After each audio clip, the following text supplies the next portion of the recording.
अखंड की शादी की उम्र हो चली थी और उसके माता पिता दिवाकर जी और विजया जी उसकी शादी ढूंढ रहे थे।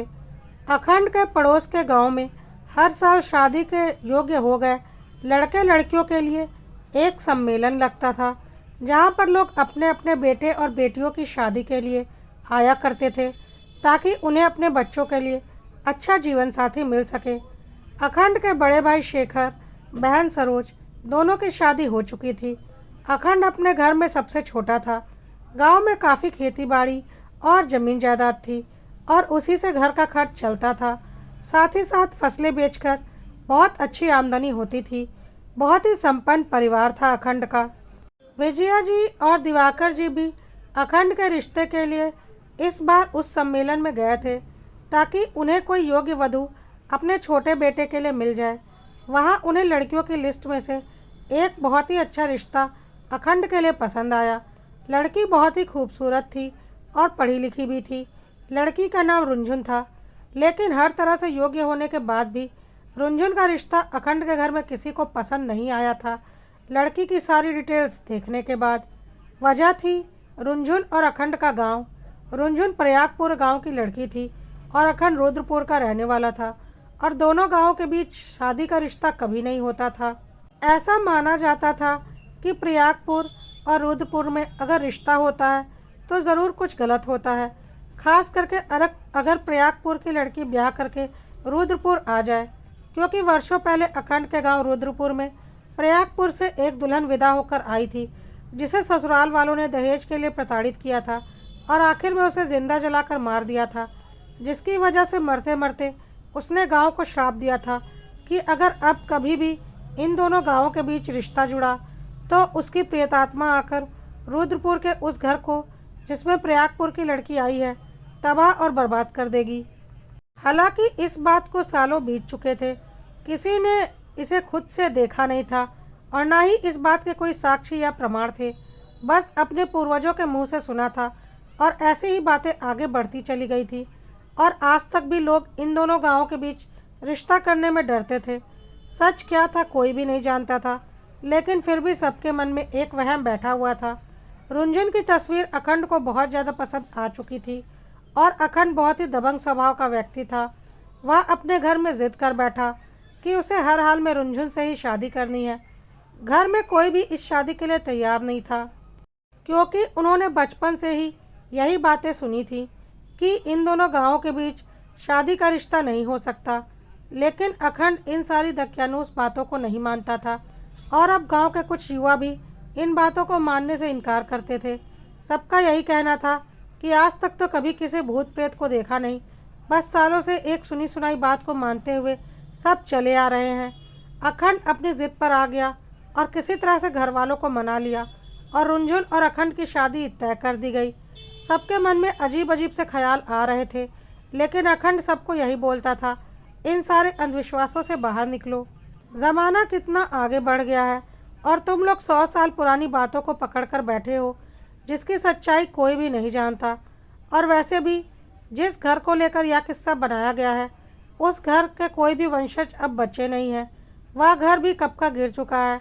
वह पूरा खानदान तो शायद उसी वक्त समाप्त हो चुका था, तो फिर अब वह दुल्हन किसी और से बदला क्यों लेगी? आखिर इस गांव ने उसका क्या बिगाड़ा था? उसके साथ तो जो कुछ भी बुरा हुआ था उसके ससुराल वालों ने किया था, और अब उसके ससुराल के खानदान में कोई भी उस गांव में नहीं था। ऐसा ही सब लोग कहते थे कि सारा खानदान तो उसकी आत्मा ने उसी वक्त धीरे धीरे करके समाप्त कर दिया था। खैर, रुंझुन के घर से शगुन का नारियल आने वाला था, जिसके बाद दोनों की शादी पक्की मान ली जाती और कुछ दिनों में शादी हो जाती। रुंझुन के पापा और भैया शगुन का नारियल लेकर अखंड के घर पहुँचे। अखंड की माँ विजया जी ने शगुन का नारियल ले लिया और उसे अपने कुल देवता को चढ़ाकर इस रिश्ते को पक्का कर दिया। उसके बाद पंडित जी को बुलाकर शादी और बाकी के रस्मों की तारीख भी पक्की कर ली गई। 2 महीने बाद शादी की तारीख फाइनल हो गई।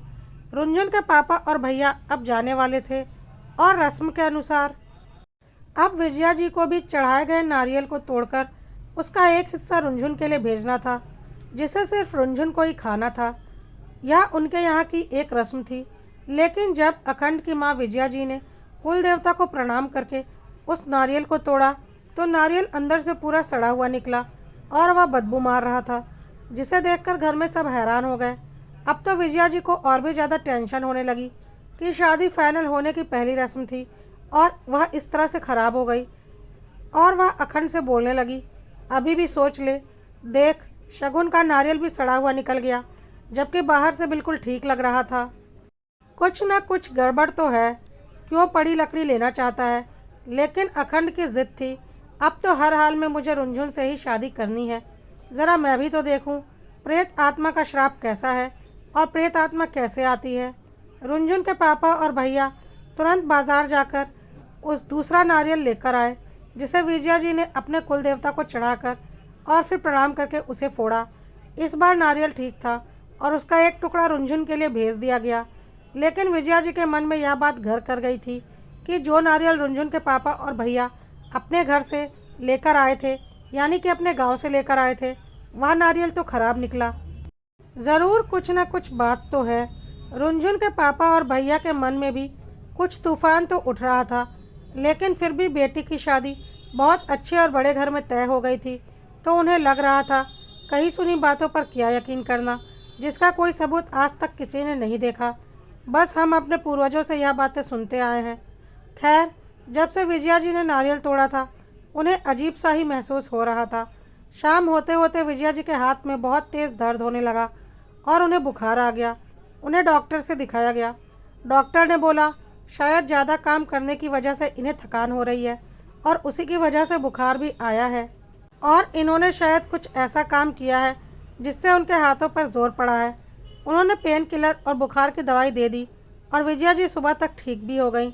लेकिन फिर भी उनके मन में यह वहम हो गया था कि उनके हाथ का दर्द उस नारियल को तोड़ने की वजह से हुआ था और बुखार भी उसी वजह से आया है। वह अखंड से बार बार बोल रही थी, क्यों ऐसी बेवकूफ़ी कर रहा है, अपने पैरों पर कुल्हाड़ी क्यों मार रहा है, क्या पता तेरी शादी के बाद क्या हो जाए। लेकिन अखंड किसी भी कीमत पर मानने को तैयार नहीं था। घर में सबने अखंड को समझा कर देख लिया। अखंड के बड़े भाई शेखर और पिता दिवाकर जी भी लगातार अखंड को समझा रहे थे, लेकिन अखंड अपनी जिद पर अडिग था। विजया जी ने अपनी बड़ी बहू अनुभूति को भी अखंड को समझाने के लिए बोला, क्योंकि अनुभूति और अखंड की आपस में बहुत अच्छी बनती थी। अनुभूति ने भी अखंड को काफ़ी प्यार से समझाने की कोशिश की कि वह क्यों ऐसी जिद करके बैठे हुए हैं। अगर कुछ 19-20 हो जाएगा तो कोई क्या करेगा। कोई भी बातें यूं ही तो नहीं फैलती, उसके पीछे कोई ना कोई वजह तो ज़रूर होती है।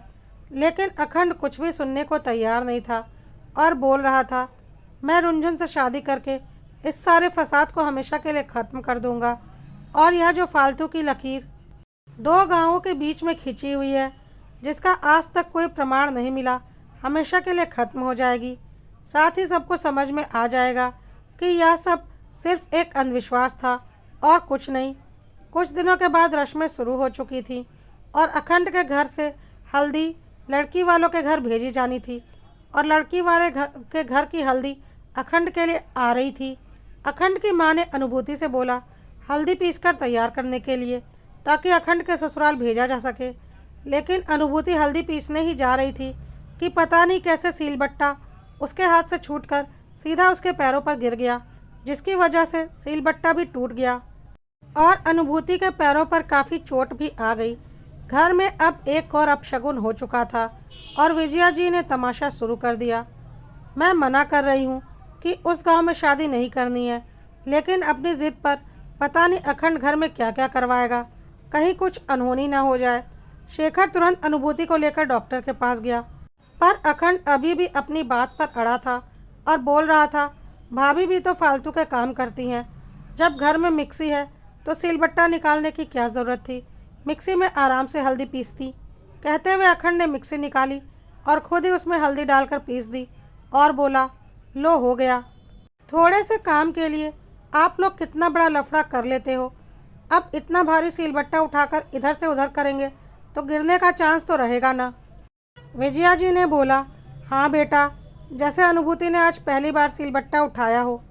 तुझे तो बस अपनी ज़िद दिख रही है, या नहीं दिख रहा कि हमें कितने इशारे मिल रहे हैं। कि उस गांव में शादी नहीं होनी चाहिए, लेकिन तुझे तो कुछ समझ में नहीं आ रहा। उसके बाद अखंड के भैया शेखर और बहनोई समीर हल्दी लेकर रुंझुन के गांव की ओर निकल पड़े। वह दोनों अपनी बाइक से ही जा रहे थे, लेकिन पता नहीं कैसे बाइक का टायर फट गया और उनका एक्सीडेंट हो गया। संजोग अच्छा था कि बगल में खेत थे और वह दोनों उस खेत में गिरे, जिससे उन्हें ज़्यादा चोट नहीं आई। उन्होंने घर पर फ़ोन करके बताया कि बाइक का एक्सीडेंट हो गया है। अब तो घर में बहुत बड़ा तमाशा हो गया और घर में सबने बोल दिया, तुझे शादी करनी है तो कर। अब घर का कोई सदस्य इस शादी की कोई रस्म नहीं करेगा। तेरी जिद की वजह से सबकी जान को खतरा हो रहा है। रुंझुन के पापा और भैया एक्सीडेंट की खबर सुनकर वहां पर पहुंच चुके थे और उन्होंने वहीं पर हल्दी ले ली और सकुशल उन्हें उनके घर छोड़ दिया। साथ ही साथ अखंड की हल्दी भी लेकर आ गए थे। अब तो वह लोग हल्दी लेकर आ ही गए थे, तो हल्दी तो किसी को लेनी ही थी। विजया जी अपने बड़े बेटे शेखर और दामाद समीर को देख रही थी कि उन्हें ज़्यादा चोट तो नहीं आई। अखंड ने अपनी दीदी सरोज की ओर याचना भरी नज़रों से देखा कि वह कम से कम हल्दी तो रुंझुन के घर वालों के हाथ से ले लें, नहीं तो बहुत बेइज्जती हो जाएगी। और सरोज ने उनसे हल्दी की थाली ले ली और उसे अंदर ले गई। रुंझुन के पापा और भैया जा चुके थे और अब अगले दिन शादी थी। सरोज थाली लेकर अंदर गई तो थी, पर वहीं एकटक दीवार की ओर देखती हुई खड़ी रह गई थी। क्या हुआ दीदी, तुम अभी तक कमरे से बाहर क्यों नहीं आई? कहता हुआ अखंड अंदर आया। सरोज को एकटक दीवार की ओर देखते हुए अखंड हैरान हो गया और बोला, सरोज दीदी क्या हुआ, आप ऐसे क्या देख रही हो? सरोज डर के मारे अखंड से बिल्कुल चिपक गई और बोली, अखंड यह शादी मत कर। इस शादी पर प्रेतात्मा का साया लग चुका है। मैंने अभी दीवार पर एक अजीब सी परछाई देखी है। कुछ ना कुछ गड़बड़ है। मुझे बहुत डर लग रहा है। डर के मारे सरोज को बुखार आने लगा था। अखंड ने बोला, अरे दीदी यहाँ पर अंधेरा है, बाहर से कोई रोशनी आई होगी तो कोई परछाई बन गई होगी। आप भी गांव में पली बड़ी हो बचपन से और यह सारी चीज़ें अच्छे से जानती हो, फिर भी छोटी छोटी बातों से डर रही हो। ऐसा कुछ नहीं होता। लेकिन सरोज बहुत डर चुकी थी और उसने बोला, नहीं कुछ बात तो है। सुबह तेरे जीजा जी का एक्सीडेंट हो गया, अभी मुझे एक परछाई दिखी। उस दिन मम्मी के हाथ में भी भयानक दर्द और बुखार हो गया था। भाभी के भी पैर में इतनी चोट आ गई। शगुन का नारियल सड़ा हुआ निकला, जो कि शादी तय होने की शुरुआत थी। जब से तेरी शादी तय हुई है कुछ ना कुछ अनहोनी तो हुए ही जा रही है। यह शादी नहीं, इस घर की बर्बादी है और इसमें मैं नहीं पिसने वाली। सब लोग तुझे मना कर रहे हैं इस शादी को करने के लिए, लेकिन तू अपनी ज़िद पर अड़ा हुआ है, तो तुझे जो करना है कर। मैं खुद को और अपने परिवार को इस शादी से दूर कर रही हूँ। कहकर सरोज अपने पति से ज़िद करने लगी, जल्दी से जल्दी अपने घर वापस जाने के लिए। लेकिन रात होने को आई थी और सरोज ने जब से उस परछाई को देखा था उसे डर भी लग रहा था। इसलिए सरोज की माँ विजया जी ने बोला, बेटी रात भी हो चुकी है और कल तो शादी ही है। अगर तू चली जाएगी तो गांव में बहुत बातें बन जाएंगी और तेरे ससुराल में भी। अब जैसे अब तक झेला था कल तक और रुक जा, या तो अपनी ज़िद में कुछ सुनने वाला नहीं। अब इसे जो करना है करता रहे, तू परसों चली जाना। सरोज को बहुत डर लग रहा था। खैर किसी तरह से वह रात गुजर गई और अगला दिन आ चुका था। आज शादी थी पर घर में कोई उत्साह नहीं था। अनुभूति के पैर में अच्छी खासी चोट आई हुई थी। सरोज अच्छी खासी डरी हुई थी। विजया जी और दिवाकर जी भी शादी के लिए खुश नहीं थे और ना ही समीर, शेखर, अनुभूति और सरोज। फिर भी अखंड अपनी जिद में था और बोल रहा था, अगर आप लोग नहीं चलेंगे तो मैं अकेला बारात लेकर चला जाऊंगा।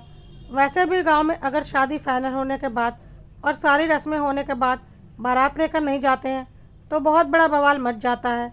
इसलिए जैसे तैसे घर में सब लोगों ने बारात की तैयारी की और बारात रुंझुन के गांव में जाने के लिए निकल पड़ी। अनुभूति के पैर में बहुत चोट आई थी, इसलिए वह और विजया जी घर पर ही रुकी थीं। बाकी लोग बारात में चले गए थे। बारात में सब लोग पटाखे फोड़ रहे थे। बारात अभी रुंझुन के गांव तक नहीं पहुंची थी कि पता नहीं कैसे फोड़े जाने वाले पटाखों से निकली चिंगारी रुंझुन के लिए ले जा रही साड़ियों में जा लगी और रुंझुन के लिए जा रही शगुन की सारी साड़ियाँ जल गईं। एक और अपशगुन हो चुका था, जिसकी वजह से घर वाले और गांव वाले टेंशन में तो आ ही चुके थे कि कहीं वह सब कोई बहुत बड़ी मुसीबत तो मोल नहीं ले रहे। लेकिन अब क्या कर सकते हैं, बारात निकल चुकी थी शादी तो अब करनी ही थी। खैर, यह बात घर में विजया जी को नहीं बताई गई, वरना वह और परेशान हो जाती। और जैसे तैसे रास्ते में ही दूसरी साड़ियों का इंतज़ाम कर लिया गया और बारात अपनी जगह पहुंच चुकी थी। उधर रुद्रपुर गांव में, यानी कि अखंड के गांव में, लगभग सारे लोग बारात में चले गए थे। बस किसी किसी घर में महिलाएं थीं। अखंड के घर में रात में एकाएक पता नहीं क्या हुआ, ऐसा लगने लगा कि छत पर कोई है। बहुत ज़ोर ज़ोर से किसी के दौड़ने और चीखने की आवाज़ आ रही थी। विजया जी और अनुभूति की हालत ख़राब हो गई। उन्होंने तुरंत अपने पड़ोसन को फ़ोन किया, क्योंकि वह भी अपने घर में थी, और उनसे बोला कि हमारे छत पर कोई है। छत पर ज़ोर से दौड़ने और चीखने की आवाज़ आ रही है। पड़ोसन ने बोला, लेकिन मेरे घर पर भी कोई नहीं है। मेरे दोनों बेटे, बहू और उनके पापा तो अखंड की बारात में ही गए हैं। आसपास के किसी भी घर में कोई पुरुष नहीं था। लेकिन पड़ोसन ने बोला, सामने वाले घर में फ़ोन करते हैं, वहाँ से आपकी छत दिखती है, शायद उनकी खिड़की से दिख जाएगा कि आपकी छत पर कोई है क्या। और भाई साहब के लड़के को बुखार था, इसलिए वह बारात में गया भी नहीं है। और जब सामने वाले घर में फ़ोन किया गया तो उन्होंने अपनी खिड़की से विजया जी की छत की ओर देखा तो वह हैरान हो गए। एक बहुत बड़ा सा दुल्हन का साया, जो कि 8-10 फुट का था, विजया जी की छत पर दिख रहा था, और ऐसा महसूस हो रहा था जैसे वहाँ कोई दुल्हन है। पड़ोसन भी यह सब कुछ देखकर डर गई और उसने अपने बेटे को उठाया। उसका बेटा भी यह सब कुछ देखकर हैरान हो गया। उसने अपने मोबाइल से वीडियो बनाने की सोची, लेकिन जैसे ही उसने मोबाइल ऑन किया, वह साया गायब हो गया, लेकिन फिर वहीं पर दोबारा प्रकट हो गया। पड़ोसन हैरान थी कि यह क्या हो रहा है। कभी वहाँ पर एक लड़की का साया दिख रहा था, कभी गायब हो रहा था। पड़ोसन की डर के मारे हालत ख़राब हो गई और उसने वह वीडियो विजया जी को भेज दी। वीडियो देखने के बाद विजया जी और अनुभूति की हालत भी ख़राब हो गई। यह किस संकट में पड़ चुके थे वह। अब तो उन्हें घर के अंदर रहने में भी डर लग रहा था, क्योंकि उनके छत पर प्रेतात्मा आ चुकी थी। अब तो कन्फर्म हो चुका था कि उस दुल्हन का प्रेत उनके घर में आ चुका है। विजया जी और अनुभूति ने कमरा अच्छे से बंद कर लिया था और एक दूसरे से बिल्कुल सटकर बैठी रही थी। हाथ में उन्होंने एक भारी हथौड़ी ले ली थी, ताकि अगर कुछ होता तो वह अपने आप को बचा सके। लेकिन उनके मन में यह भी आ रहा था कि एक प्रेतात्मा पर उनकी यह हथौड़ी क्या ही काम करेगी। आवाज़ अभी भी आ रही थी, पड़ोसी भी डरे हुए थे। खैर, किसी तरह से सुबह हो गई। अब कोई साया, कोई आवाज़ नहीं थी। डरते डरते विजया जी ने अपने घर का दरवाज़ा खोला। पड़ोसी भी बाहर निकले। अब हिम्मत करके सब छत की ओर गए, लेकिन वहाँ पर कुछ नहीं था। लेकिन हाँ, वहाँ पर एक दुल्हन की चुनरी जरूर थी, जिसे देखकर सब हैरान हो गए। किसी को कुछ समझ में नहीं आ रहा था और सबको लग रहा था कि अखंड ने अपनी जिद में प्रेत आत्मा को अपने घर बुला लिया है। अब तो जो कुछ भी होगा वह उसे भोगना ही पड़ेगा, क्योंकि अब तो रुंझुन और उसकी शादी हो चुकी है। क्योंकि अखंड रुंझुन को विदा करवाकर घर आ चुका था और दुल्हन दरवाजे पर खड़ी थी, जिसे अब गृह प्रवेश करवाना था। दोस्तों, यह कहानी फ़िलहाल यहीं तक। जल्द ही इसका अगला भाग पब्लिश कर दिया जाएगा। दोस्तों, आपको क्या लगता है कि सच में प्रेत आत्माएँ होती हैं और वह इस तरह से किसी के घर में आ सकती हैं, या फिर यह सब सिर्फ मन का वहम होता है? कमेंट में ज़रूर लिखिएगा। और अगर कहानी पसंद आ रही हो तो कड़वा सत्य को लाइक, फॉलो और सब्सक्राइब करना मत भूलिएगा।